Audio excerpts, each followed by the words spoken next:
that kind of brings you, it's a good kind of segue into the finance piece. Talk to us about that. I know you may have talked about banking and stuff like that before.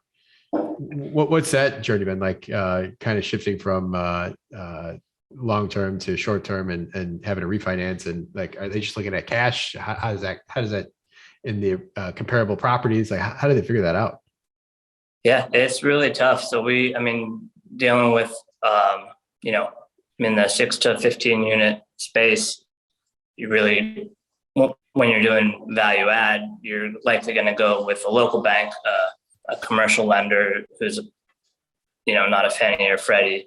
And so from that perspective, they are willing to have the conversation that you're not going to have 12-month leases in place. But they're very interested in how you're going to achieve that and what your track record is. I would say that they are a bit more receptive to the idea nowadays because so many other investors are employing a similar strategy. But I think the bigger challenge, and where I do a lot of,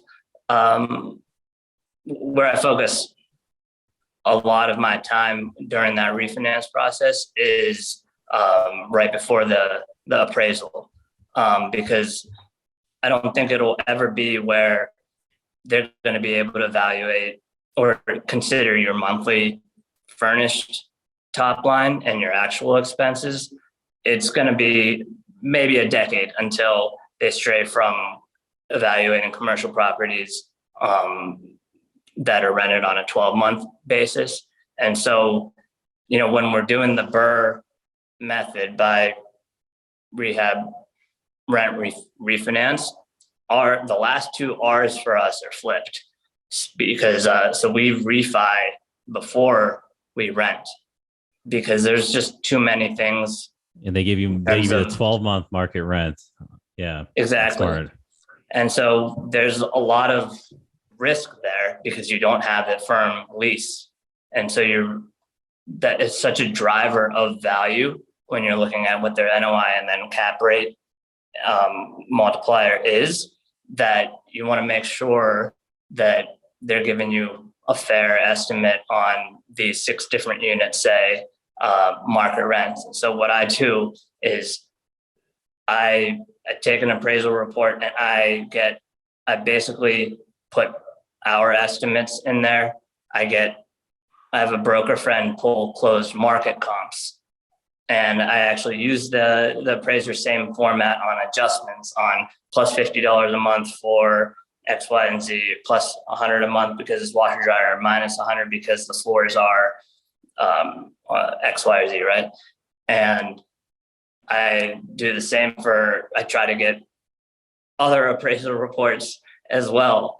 Like I'll look to see if there's a building nearby that's sold. I try to reach out to that owner, that new owner, and say, hey, did you get an appraisal for this?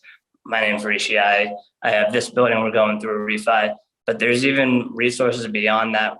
One of my scrappier things that I did was, if there are not too many sales, just kind of dig deeper and see if there's been a refi, because, it's not as easy to find, but if you go on the deed recorder and what are the 8 or 10 or whatever units, apartment unit buildings that might have been rehabbed recently, they might have done an appraisal as well. So you reach out to there. So I got an awesome appraisal report from there.